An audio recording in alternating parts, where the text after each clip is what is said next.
Hey everyone, welcome to Good DIY Plans. In this video, we're going to be going over how to make this beautiful U-shaped bar. Some of the things that I really like about this design is that it's inexpensive. This is just common Douglas fir or pine boards you can use for this project. And it also has a nice large serving area as well. And the other thing is this is very beginner friendly. It's a perfect beginner project. And at this point, well over 1,000 people have tried this design. It looks like 59 people have reviewed this, so it's got 4.7 stars. That's very solid, very solid. And here are some actual images of people working on this. So this person has made it 12 feet long, so they extended it for their garage, it looks like. This person has added some wheels, so that's pretty cool. And people overall are just enjoying making this and customizing it to their own needs and preferences. The overall height of the bar is 43.5 inches. It's about 42 inches deep and 93 inches long. The shelf here can be adjusted to whatever height is going to be ergonomically comfortable for you.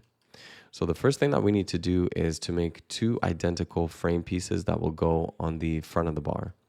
So we're going to be using 2x4 lumber here. These are two pieces that are 35 inches and then two pieces that are 36.75 of an inch. Now, to secure this together, you need 3.5-inch screws. I definitely recommend that you pre-drill and countersink this to prevent the wood from splitting, and use wood glue as well. So next, we're going to be making two identical side frames. So pretty similar to what we just did, but you need two pieces that are 35 inches long. This is 2x4 lumber. And then two pieces that are 24 inches long. Again, secure that in the same way that you did before. Okay. For the legs, we're going to be using 4x6 lumber. So you're going to need a total of 5 pieces that are 42 inches long. So we're going to be attaching the legs to the frames we made at first. So those are the frames that go on the front of the bar. And if you look here on this end, everything is flush and square. But the legs are going to be sticking out on the sides here. So we're going to be securing all of this together with 3.5-inch screws, pre-drilling, countersinking, and then doing the same thing so that this connects to the center leg as well. So once you did that, go ahead and add two more 35-inch 2x4s to the inside here.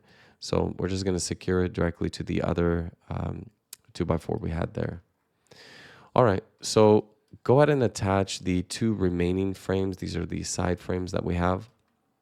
And if we look on this side here, this is all flush here, but we are indenting by 2 inches here. So we're going to take this frame and then scoot it by 2 inches to the side here. So this entire length right here is going to be 2 inches, kind of sticking out by 2 inches.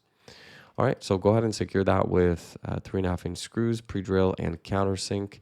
And then go ahead and add the two remaining legs here as well. So these are going to be square and flush on the ends here. And then they're going to be sticking out here just like they do up here as well for the legs. So secure that in a similar way. Okay, next we're going to be adding some decking pieces for the bar. So we're going to use 36.75-inch 2x4s for the front of the bar, and then 23 15/16 of an inch for the sides of the bar. So we're going to have the pieces here for the sides. These are the shorter pieces, and then the longer pieces are going to go on the front there.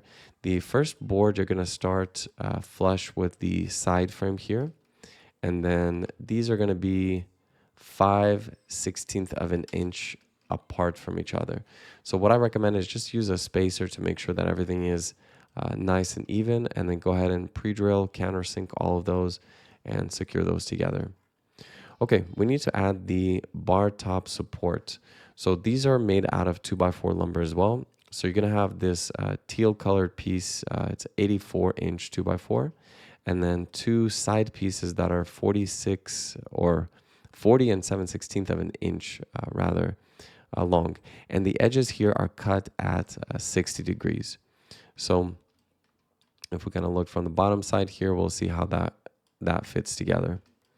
So next, go ahead and secure it together with 3.5-inch screws. So pre-drill these, countersink, and then go ahead and attach them to the legs and to the frame of the actual bar. Okay, so now we need to add the bar top board. So you're going to need two 93-inch 2x10 boards here. And then these are 2x12 boards on the edges. So this is 23 and 7/16 of an inch. And what we're going to do is kind of center it on the bar here. So this is pretty much going to be touching the edge of that 60-degree angled cut that we did here. And then go ahead and secure it together with some screws. So if you're not going to be joining these boards together with like biscuit joints or with dowel joints, then I recommend that you give it enough screws so that these don't move around, don't wobble, especially if people are leaning on these. Makes sense, right? Okay, so for the shelf, we're going to use two 2x4s that are 80 inches long, and then we're going to use one 2x12 that is 80 inches long. And then we're going to indent a little bit here on the ends.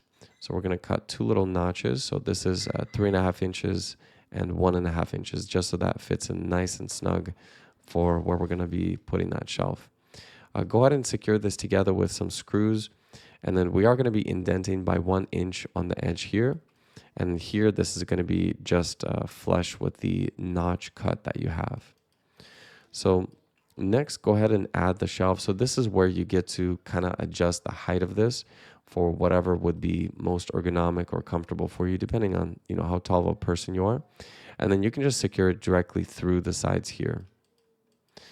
Okay, so now the bar is finished. If this is going to be outdoors for you versus like in the garage, I definitely recommend that you protect the wood. So if you're going to be staining it, I go through like a 3-stage staining process where I use a wood conditioner.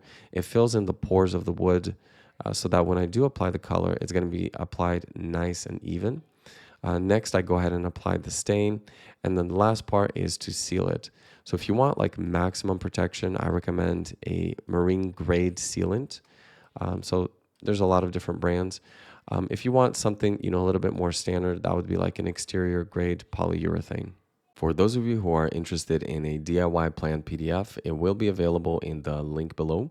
It is much more detailed. It includes a tools list, a cut list, a materials list, a shopping list, and obviously the step-by-step instructions, as well as if you don't have any 4x6s in your area and what you can do instead of that for the legs. So this will be available in the link below. I appreciate everyone who supports good DIY plans. You guys have an awesome day. If this video was valuable to you, check out the next project on the screen.